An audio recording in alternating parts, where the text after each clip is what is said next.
Hi everyone, मेरा नाम हिमांशी है और आप सभी का स्वागत करती हूँ फ्रेंड्स अपने यूट्यूब चैनल प्रतियोगिता पाठशाला में। आज हम उत्तराखंड लेक्चरर से संबंधित एक महत्वपूर्ण टॉपिक जिसका नाम है ई गवर्नेंस, इस पर महत्वपूर्ण बहुविकल्पीय प्रश्नों को लेकर के आए हैं जो आपके एग्ज़ाम के लिए बहुत ही इम्पोर्टेंट साबित होंगे। फ्रेंड्स, मैं ये सिर्फ एमसीक्यूज़ को मतलब उसके आंसर को ही नहीं दे रही हूँ, बल्कि उसमें जो कॉन्सेप्ट है उस सब को बता रही हूँ। तो आप इस वीडियो को लास्ट तक ध्यान से देखिए। आपका पहला क्वेश्चन है, ई गवर्नेंस का मुख्य उद्देश्य क्या है? सरकार की गोपनीयता बनाए रखना। बी ऑप्शन है सूचना और संचार तकनीक का उपयोग करके सरकारी सेवाओं को डिजिटल बनाना। सी ऑप्शन है केवल सरकारी कर्मचारियों को डिजिटल सेवाएं प्रदान करना। और डी ऑप्शन है केवल कंपनियों को डिजिटल सेवाएं ही प्रदान करना। तो इसका आंसर होगा फ्रेंड्स, देखिए, ई गवर्नेंस का उद्देश्य सरकारी सेवाओं को पारदर्शी, प्रभावी और डिजिटल रूप से जनता तक पहुंचाना है। ठीक है, और इसका करेक्ट आंसर हो जाएगा फ्रेंड्स, सूचना और संचार तकनीक का यूज करके सरकारी सेवाओं को डिजिटल बनाना ई गवर्नेंस का मुख्य उद्देश्य है।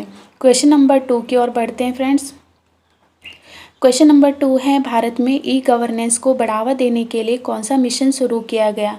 Make in India, digital India, startup India या आत्मनिर्भर भारत?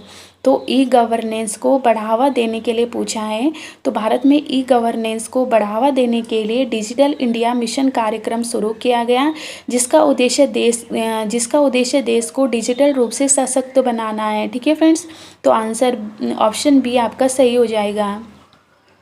क्वेश्चन नंबर 3 है फ्रेंड्स, ई गवर्नेंस की 4 प्रमुख श्रेणियां कौन सी हैं? तो ऑप्शन आप देख लीजिए, G2G, G2C, G2B या G2E, या फिर B2B, B2C, C2G या G2G, या फिर G2E या B2C या C2C या B2G, या फिर ऑप्शन डी है इनमें से कोई नहीं। तो ई गवर्नेंस की 4 प्रमुख श्रेणियां आती हैं फ्रेंड्स। पहली है G2G। G2G मतलब गवर्नमेंट टू गवर्नमेंट, जैसे कि सरकारी विभागों के बीच समन्वय। ठीक है, दूसरी है G2C, गवर्नमेंट टू सिटीजन, यहाँ नागरिकों को सेवाएं प्रदान करती है, जैसे कि ई सेवा, डिजिटल लॉकर वगैरह, डिजी लॉकर जो होता है। ठीक है, सी ऑप्शन। तीसरा है G2B, गवर्नमेंट टू बिजनेस, यानी कि व्यापार और उद्योग, जैसे कि GST, GEM पोर्टल वगैरह इसके अंतर्गत आते हैं।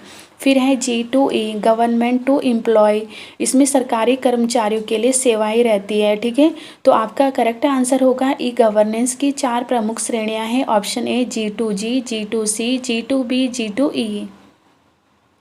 क्वेश्चन नंबर 4 है फ्रेंड्स कि क्वेश्चन नंबर 4 को देख लीजिए, निम्नलिखित में से कौन सा ई गवर्नेंस से संबंधित पोर्टल नहीं है? उमंग, फिर जैम या IRCTC या फिर डिजी लॉकर? तो इसका करेक्ट आंसर होगा IRCTC। उमंग सरकारी सेवाओं के लिए एक मोबाइल ऐप है। GEM यानी गवर्नमेंट ई मार्केट प्लेस जिसे कहा जाता है, सरकारी खरीद के लिए एक ऑनलाइन प्लेटफॉर्म है। डिजी लॉकर की बात करें तो ये सब तो आपको पता ही होगा। डिजी लॉकर क्या होता है? डिजिटल डॉक्यूमेंट स्टोरेज जो सर्विस होती है, यह है डिजिटल लॉकर। ठीक है, डिजी लॉकर। और इसमें जो ऑप्शन दिया है ना IRCTC, वहाँ तो रेलवे टिकट बुकिंग सेवा है जो ई गवर्नेंस का हिस्सा नहीं है। तो इसमें पूछा था ई गवर्नेंस से संबंधित कौन सा पोर्टल नहीं है, तो ऑप्शन सी इसमें करेक्ट हो जाएगा।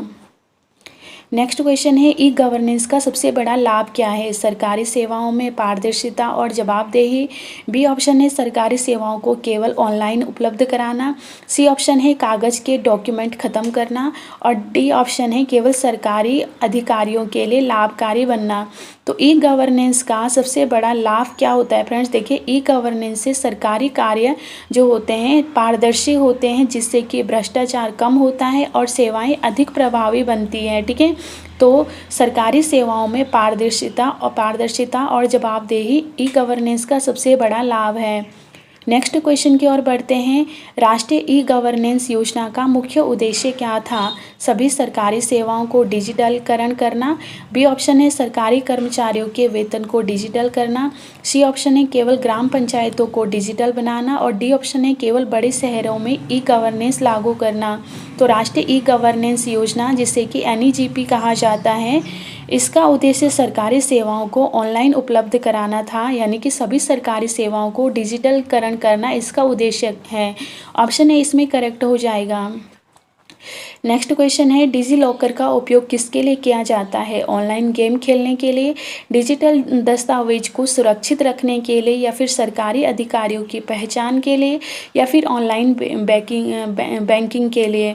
तो डिजी लॉकर का उपयोग क्यों किया जाता है? डिजी लॉकर भारत सरकार की एक सेवा है जिसमें Aadhaar card, PAN card, driving licence जैसे जो डॉक्यूमेंट होते हैं वहाँ पर हमारे डिजिटली रूप से सेव रखे जाते हैं। ठीक है, तो डिजी लॉकर का उपयोग क्यों किया जाता है?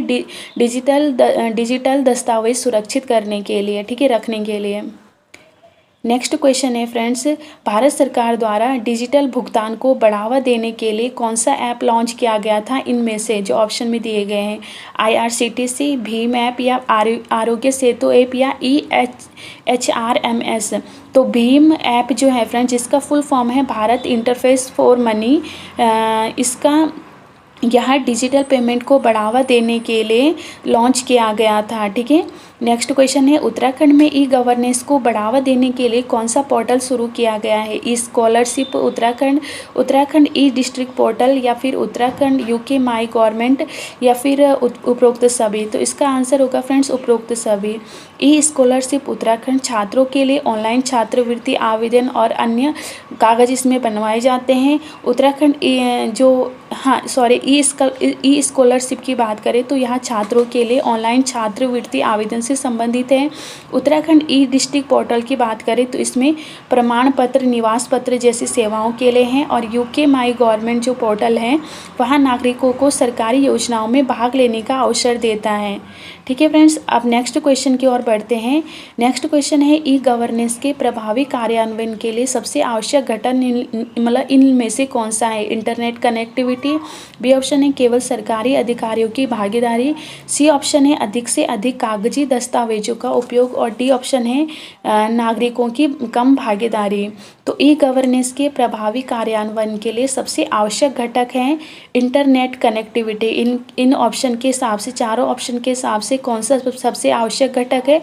Internet connectivity. ई गवर्नेंस का उद्देश्य डिजिटल सेवाओं को नागरिकों तक पहुंचाना होता है, जिसके लिए इंटरनेट कनेक्टिविटी और ICT यानी सूचना एवं संचार प्रौद्योगिकी का विकास सबसे महत्वपूर्ण घटक है।